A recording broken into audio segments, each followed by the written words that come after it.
नहीं जरूरी पुत्र वही जो पिता के चिता को आग दे। नहीं जरूरी पुत्र वही जो पिता के चिता को आग दे। पुत्र वो भी जो खुद की खुशी परायों के लिए त्याग दे। पुत्र वो भी जो खुद की खुशी परायों के लिए त्याग दे।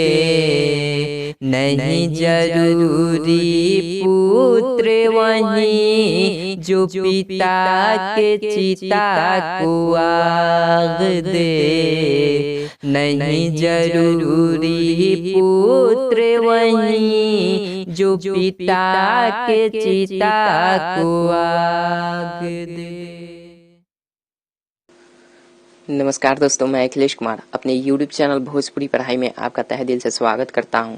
दोस्तों, आज की इस वीडियो में हम लोग बात करेंगे गुप्त काल के कुछ उपलब्धियों के बारे में। और दोस्तों, यहां से बहुत सारे ऐसे प्रश्न हैं जो बार बार कंपटीशन एग्जाम में रिपीट कर दिए जाते हैं, इसलिए दोस्तों ये इम्पोर्टेंट चैप्टर होगा आपके लिए। हालांकि इसके पहले भी हम लोगों ने 2-3 वीडियो में बात कर लिया है गुप्त साम्राज्य के बारे में, जिसमें हम लोगों ने जाना था कि गुप्त साम्राज्य में कौन कौन से शासक हुए, कैसे कैसे शासन किए, उनकी क्या उपलब्धियां थी, उनके बारे में हम लोगों ने चर्चा किया था। आज की इस वीडियो में विशेष चर्चा करेंगे कि गुप्त काल के कुछ उपलब्धियां हैं जो हमारे बीच आज भी हैं, तो उन्हीं उपलब्धियों के बारे में हम बात करेंगे। तो चलिए दोस्तों, वीडियो को शुरू करते हैं। हाँ दोस्तों, एक छोटी सी रिक्वेस्ट करना चाहूंगा कि अगर आपने मेरे चैनल को अभी तक सब्सक्राइब नहीं किया है तो दोस्तों सब्सक्राइब कर लीजिए और बेल आइकन को भी प्रेस कर दीजिएगा ताकि नोटिफिकेशन मिले। चलिए दोस्तों, शुरू करते हैं।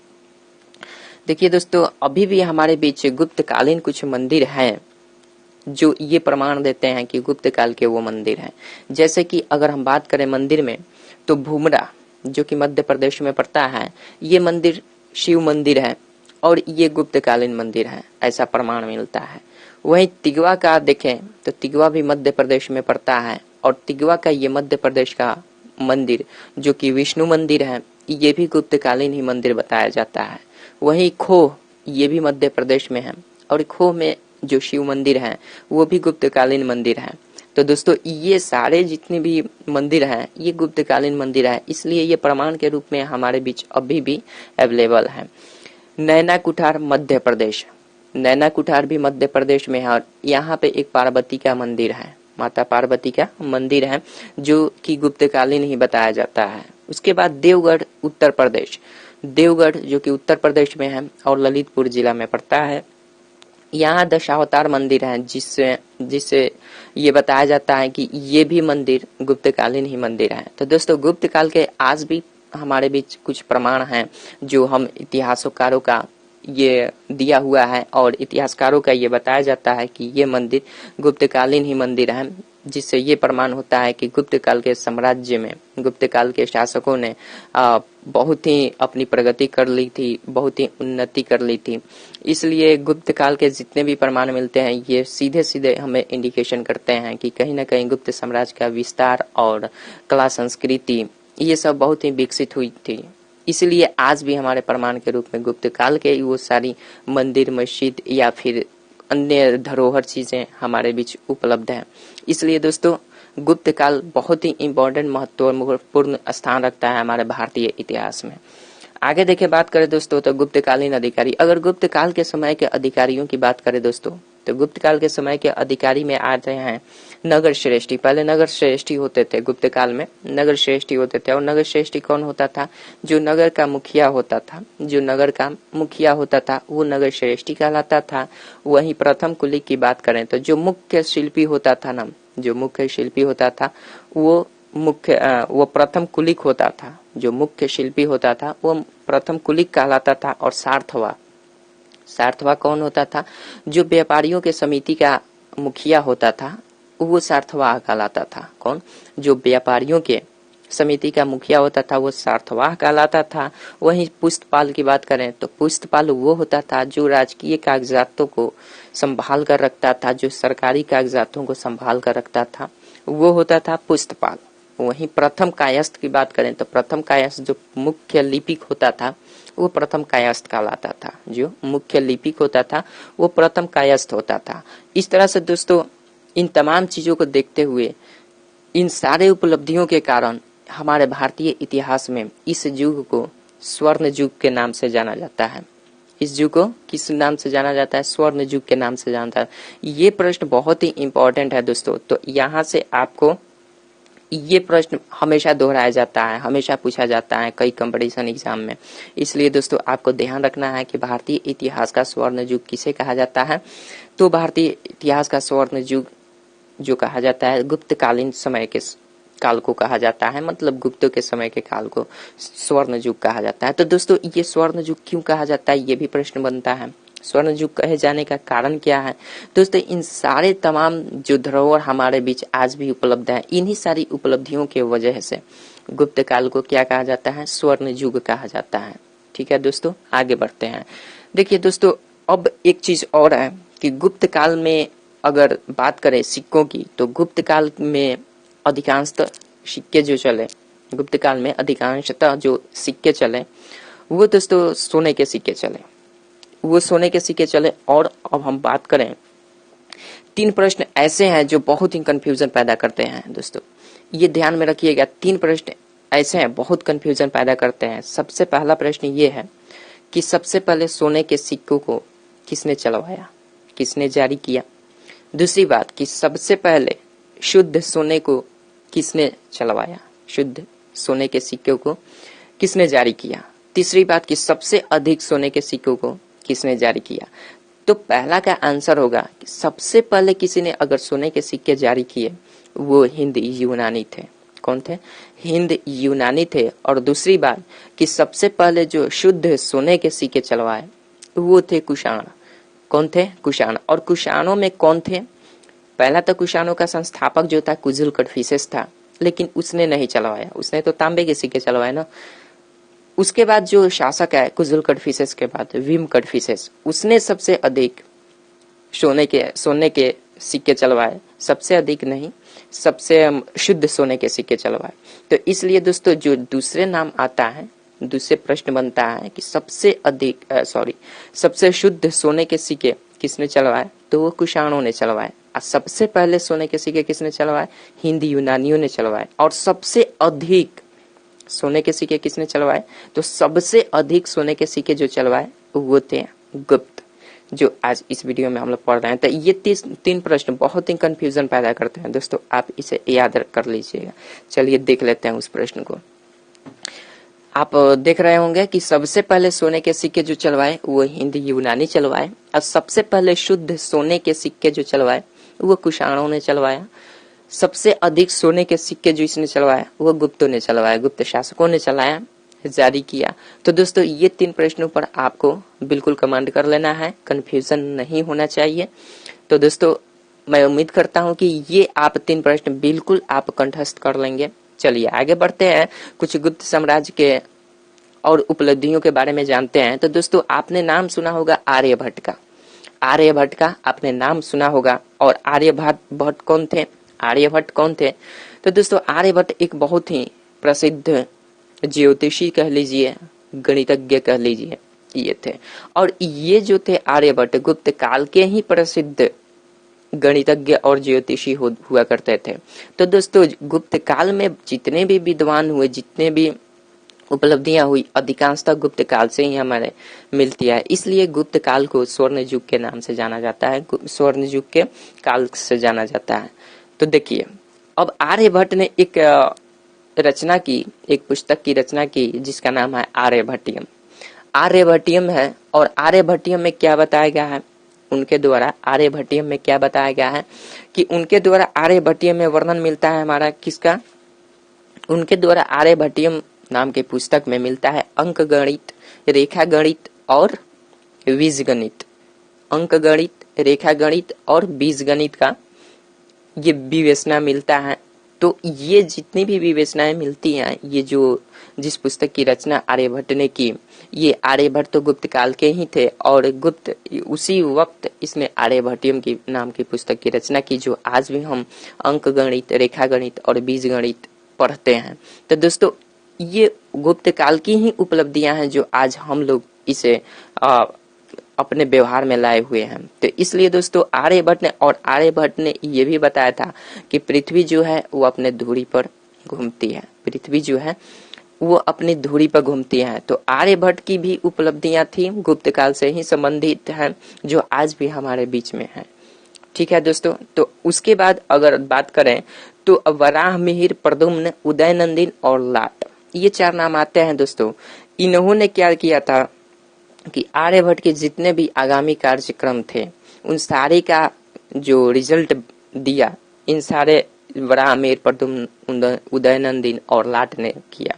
मतलब इनके आगे के जितने भी क्रियाक्रम थे, कार्यकलाप थे, उनको आगे बढ़ाने का, उनको आगे चरम सीमा तक पहुंचाने का जो काम किया, इन्हीं 4 लोगों ने किया। किनके? आर्यभट्ट के कार्यों को आगे उनके चरम सीमा तक पहुंचाने के लिए किन ने काम किया? वराह, मिहिर, प्रद्युम्न, उदयनंदिन और लाट ने किया। ठीक है दोस्तों, तो यहाँ से इन तमाम कवियों के नाम आते हैं, इन तमाम दिग्गजों के नाम आते हैं, वराह, मिहिर, प्रद्युम्न, उदयनंदिन और लाट। आपको ये प्रश्न यहाँ से ये बन सकता है इस तरह से कि आर्यभट्ट के कार्यों को चरम सीमा तक पहुंचाने का काम किसने किया?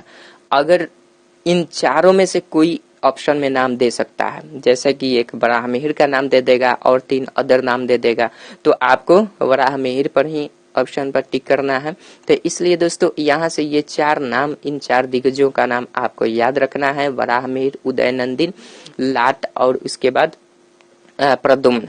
ये 4 नाम को आपको ध्यान में रखना होगा। आगे बढ़ते हैं। उस वक्त के, उस काल के, गुप्त काल के धन्वंतरी और सुश्रुत, धन्वंतरी और सुश्रुत, ये 2 नाम आते हैं जो बहुत ही प्रसिद्ध वैद्य हुआ करते थे। कौन? बहुत ही प्रसिद्ध वैद्य हुआ करते थे। तो ये नाम भी बहुत ही इंपॉर्टेंट है जो गुप्त काल से संबंध रखते हैं, धन्वंतरी और सुश्रुत। उसके बाद दोस्तों दीपवंश और महावंश। दीपवंश और महावंश क्या है?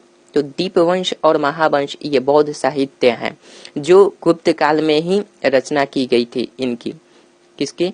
गुप्त काल के ये रचना है महावंश और दीपवंश। तो दोस्तों और ये क्या है? बौद्ध साहित्य है। तो इसको आपको ध्यान में रखना है। दीपवंश और महावंश ये क्या है? बौद्ध साहित्य है। और इसकी रचना कब हुई थी? इसकी रचना गुप्त काल में ही हुई थी। तो ये गुप्त काल की ये भी एक उपलब्धियों में से एक आता है। ठीक है, अगर बात करें दोस्तों गुप्त काल के कुछ प्रमुख विभागों के बारे में अगर बात करें दोस्तों, तो गुप्त काल के प्रमुख विभाग में आ जाता है कि पहले गुप्त काल में जो प्रमुख विभाग होता था वो सैन्य विभाग होता था। कौन से? सैन्य विभाग होता था। और सैन्य विभाग में जो मुख्य अधिकारी होता था सैन्य विभाग के, वो संधि विग्रहिका कहलाता था। क्या? संधि विग्रहिका कहलाता था। और जो सैनिकों के कार्यालय होते थे उनको क्या कहा जाता था? बलाधिकरण। उनको बलाधिकरण कहा जाता था। जो सैन्यों के कार्यालय होते थे उसको बलाधिकरण कहा जाता था। और दोस्तों अगर हम बात करें सैन्य विभागों में, प्रमुख तो विभाग सैन्य विभाग होता था और इन सैन्य विभागों में कई सारे उसके नीचे के अधिकारी कार्य करते थे। जैसे कि हम बात कर ले, महासेनापति था, महादंडनायक था। महासेनापति या महादंडनायक इसके अधीनस्थ काम करता था। किसके? सैन्य विभाग के अधीनस्थ कौन कौन से काम करते थे? महासेनापति या महादंडनायक कह सकते हैं। उसके बाद बलाधिकृत। बलाधिकृत, बलाधिकृत कौन होता था दोस्तों? जो सैनिकों को नियुक्त करता था। जो सैनिकों को नियुक्त करता था वो बलाधिकृत होता था। उसके बाद रणभंडागरिक, ये गुप्त काल के ही सारे तथ्य हैं। रणभंडागरिक जो सैनिकों का सामानों का अधिकारी होता था वो था रणभंडागरिक। और भट्टस्वपति, भट्टस्वपति कौन होता था? भट्टस्वपति जो सैनिकों का, पैदल सैनिकों का अध्यक्ष होता था वो भट्टस्वपति कहलाता था। जो पैदल सैनिकों का अध्यक्ष होता था वो भट्टस्वपति कहलाता था। ठीक है दोस्तों, तो ये सारे जितनी भी उपलब्धियां मिलती हैं सैन्य विभाग से, जितने भी तथ्य मिलते हैं, ये सारे के सारे दोस्तों उपलब्धियां हमारे कब की हैं? गुप्त काल की ही है। गुप्त काल में सैनिक प्रमुख विभाग हुआ करता था।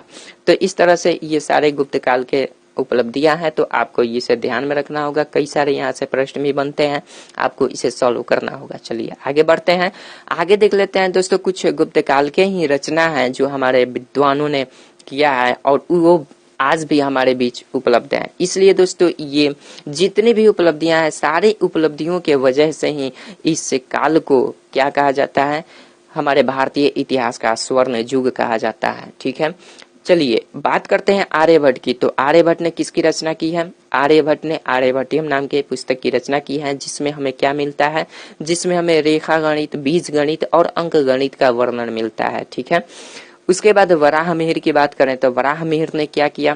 वराहमिहिर ने किसकी रचना की?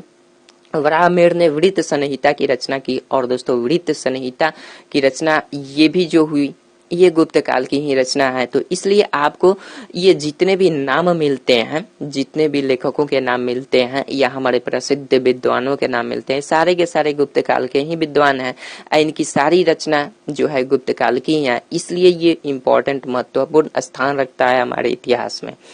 तो वराहमिहिर की कौन सी रचना है? वृत्त संहिता। वहीं ब्रह्मगुप्त की रचना देखें तो ब्रह्मगुप्त की रचना है ब्रह्म सिद्धांत। वात्स्यायन की रचना देखें तो वो कामसूत्र की रचना करते हैं। विष्णु शर्मा की एक रचना है जिसको पंचतंत्र के नाम से जानते हैं। विष्णु शर्मा का जो रचना है वो पंचतंत्र है। ईश्वर कृष्ण की जो रचना है वो सांख्यकारिका है, सांख्यकारिका। उसके बाद अगर विशाख दत्त की देखें तो विशाख दत्त की मुद्रा राक्षस और देवी चंद्रगुप्तम है, जिसमें देवी चंद्रगुप्तम में हमारे रामगुप्त के वर्णन को मिलता है। तो ये सारे विशाख दत्त की रचना है, देवी चंद्रगुप्तम और विशाख दत्त मुद्रा राक्षस, ये किनके है रचना? विशाख दत्त के। उसके बाद भट्टी की देखें तो भट्टी की रावण वध रचना है। ये जितने भी दोस्तों विद्वान मिलते हैं, इनकी सब रचना जो है गुप्त काल की ही है, इसलिए ये इम्पोर्टेंट है। शूद्रक की रचना देखें तो मृच कटिकम है।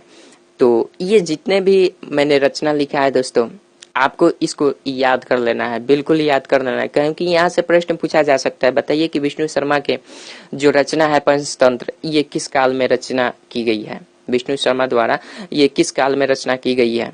तो आपको ध्यान रखना है, जब भी विष्णु शर्मा का नाम आए तो समझिए कि आप विष्णु शर्मा गुप्त काल के ही थे और इसने गुप्त काल में ही रचना की है, जो आज भी हमारे बीच में इतिहास में अपना महत्वपूर्ण स्थान रखता है। इसलिए दोस्तों यहाँ से भी आपको कई सारे प्रश्न बन सकते हैं। प्रश्न हम नहीं बनाकर बता रहे हैं, आप स्वयं से इसे याद कर लीजिए, जितने भी प्रश्न आएंगे हल कर सकते हैं। चलिए आगे बढ़ते हैं दोस्तों। तो गुप्त काल में संस्कृत जो थी ना, गुप्त काल में संस्कृत जो थी वो राष्ट्र भाषा बन चुकी थी, नेशनल लैंग्वेज बन चुकी थी। और अगर हम बात करें राजकीय भाषा, ऑफिशियल लैंग्वेज की, तो ऑफिशियल लैंग्वेज कौन सा था? प्राकृत था। गुप्त काल का ऑफिशियल लैंग्वेज कौन था? प्राकृत था, यानी राजकीय भाषा प्राकृत था और संस्कृत जो था राष्ट्रभाषा बन चुका था। ठीक है, अगर पुराण की बात करें दोस्तों, तो ये पुराण की जो रचना हुई है, पुराण की, ये भी गुप्त काल के ही रचना है पुराण। उसके बाद नारद और बृहस्पति, ये स्मृतियां हैं। और दोस्तों ये स्मृतियां जो बृहस्पति और नारद स्मृतियां हैं, ये भी गुप्त काल में ही रचना की गई है इनकी। साहित्य एवं शिक्षा की बात करें दोस्तों, तो साहित्य एवं शिक्षा में भी ये गुप्त काल जो है बहुत ही आगे चल चुका था, बहुत ही आगे बढ़ चुका था, जिसके बदौलत आज भी हमारे बीच ये अपना धाक जमाए हुए हैं।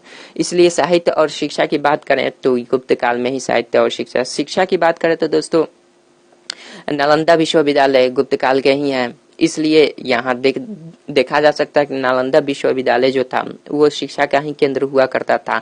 और दोस्तों इस तरह से हम बात करें तो शिक्षा का केंद्र में अगर बात करें तो काशी था, मथुरा था, नासिक था, पद्मावती था, उज्जैनी था, अवरपुर था, वल्लभी था और उसके बाद पाटलिपुत्र था। ये सारे जितने भी हैं ये शिक्षा के केंद्र हुआ करते थे गुप्त काल के ही। और नालंदा विश्वविद्यालय का तो मुख्य स्थान रहा है, क्योंकि यहाँ पे तो विदेशी भी आया करते थे, जैसे चाइनीज आया, फाहियान आया, इत सिंह आया। इस सारे हमारे बीच ये गुप्त काल में ही सारी घटनाएं होती हैं, तो इसलिए ये बहुत ही इम्पोर्टेंट स्थान रखता है। तो शिक्षा का केंद्र में अगर देखें तो काशी मथुरा ये सब जितने भी हैं ये सब आते थे पहले। उसके बाद दोस्तों अगर बात करें कालिदास की, तो कालिदास भी गुप्त काल के ही सम्राट थे, जो सम्राट थे और महान कवि हुआ करते थे, महान साहित्यकार हुआ करते थे। और इनका साहित्य जो संस्कृत में लिखा गया है वो कुंभार संभव है, मेघदूत है, अभिज्ञान शकुंतलम है, मालविकाग्निमित्रम है। तो ये तमाम चीजें गुप्त काल में ही रचना की गई थी जो, और कालिदास को बताया जाता है कि चंद्रगुप्त द्वितीय के शासन काल में ये मुख्य कवि हुआ करते थे, मुख्य साहित्यकार हुआ करते थे। तो ये दोस्तों यहाँ से बहुत सारे प्रश्न क्रिएट हो सकते हैं, आप जान सकते हैं। दोस्तों मैथमेटिक्स में हम पढ़ते हैं दशमलव, डेसिमल और भिन्न। डेसिमल और भिन्न जानते हैं, तो डेसिमल और फ्रैक्शन इसके बारे में भी अगर सबसे पहले शुरुआत हुई तो वो गुप्त काल में ही हुई, सबसे पहले शुरुआत हुई गुप्त काल में ही हुई। तो दोस्तों आज भी हम डेसिमल पढ़ते हैं, हम अपने मैथमेटिक्स में डेसिमल और फ्रैक्शन पढ़ते हैं। ये कब की देन है? ये गुप्त काल की ही देन है जो हम आज भी दशमलव और भिन्न को पढ़ते हैं। ठीक है दोस्तों, तो इसकी भी शुरुआत दशमलव और भिन्न की कब होती है? गुप्त काल में ही होती है। उसके बाद अगर हम बात कर लें नवीनतम क्या था, तो दोस्तों गुप्त काल में नवीनतम जो था वो चिकित्सा शास्त्र था, चिकित्सा से संबंधित ये पुस्तक था। और वही बात करें हस्त्यायुर्वेद एवं अश्वशास्त्र, तो हस्त्यायुर्वेद और अश्वशास्त्र की बात करें दोस्तों, तो ये दोनों पुस्तक ही थे, शास्त्र ही थे। ये पुस्तक किसके संबंध में थे? पशुओं के चिकित्सा से संबंधित ये पुस्तक थे। कौन कौन से? हस्त्यायुर्वेद एवं अश्वशास्त्र, हस्त्यायुर्वेद एवं अश्वशास्त्र। तो आपको यहाँ से इस चीज को ध्यान में रखना होगा। ये गुप्त काल के कौन कौन से पशु चिकित्सा शास्त्र थे? तो हस्त्यायुर्वेद और अश्वशास्त्र। और उसके बाद नवीनतम की बात करें तो नवीनतम कौन था? ये सिंपल चिकित्सा शास्त्र था। ठीक है दोस्तों, अगर बात करें हम कि बौद्ध धर्म के कुछ विद्वानों की, तो बौद्ध धर्म के कुछ विद्वानों में नाम आ जाता है असंग, वसुबंधु, दिगनाग और धर्मपाल की। ये भी उसी वक्त के प्रमुख बौद्ध विद्वान हुआ करते थे। और जैन विद्वानों में देखें तो उमेशवती, सिद्धसेन, भद्रबाहु द्वितीय और मतीन, ये आते हैं जैन धर्म से। प्रमुख विद्वान का नाम आता है जो कि गुप्त काल के प्रमुख विद्वान हुआ करते थे जैन धर्म से। तो दोस्तों इतनी सारी जानकारियां आज की इस वीडियो में। फिर हम अगले वीडियो में बात करेंगे गुप्त काल के कुछ और इम्पोर्टेंट चीजों के बारे में जो बहुत ही महत्वपूर्ण स्थान रखता है। तो दोस्तों आपको उसे भी याद रखना होगा। फिलहाल इस वीडियो में अगर दोस्तों आपसे एक रिक्वेस्ट और करना चाहूंगा कि जिस तरह से मैंने इसमें दोस्तों मैंने वर्णन किया, आप ठीक उसी प्रकार वीडियो को पॉज करके रोक करके आप इसे बार बार या तो देखें या फिर जितने भी शब्द हैं इन सारे शब्दों से आप वर्णन करने का प्रयास करें कि इन शब्दों का संबंध किससे है। अगर हम आपसे यही पूछ दें फिर से कि नवीनतम क्या है, बताइए गुप्त काल के नवीनतम क्या है, तो आप क्या जवाब देंगे? गुप्त काल के नवीनतम क्या है तो आप क्या जवाब देंगे? अभी मैंने वर्णन किया कि गुप्त काल के नवीनतम जो था वो चिकित्सा शास्त्र हुआ करता था।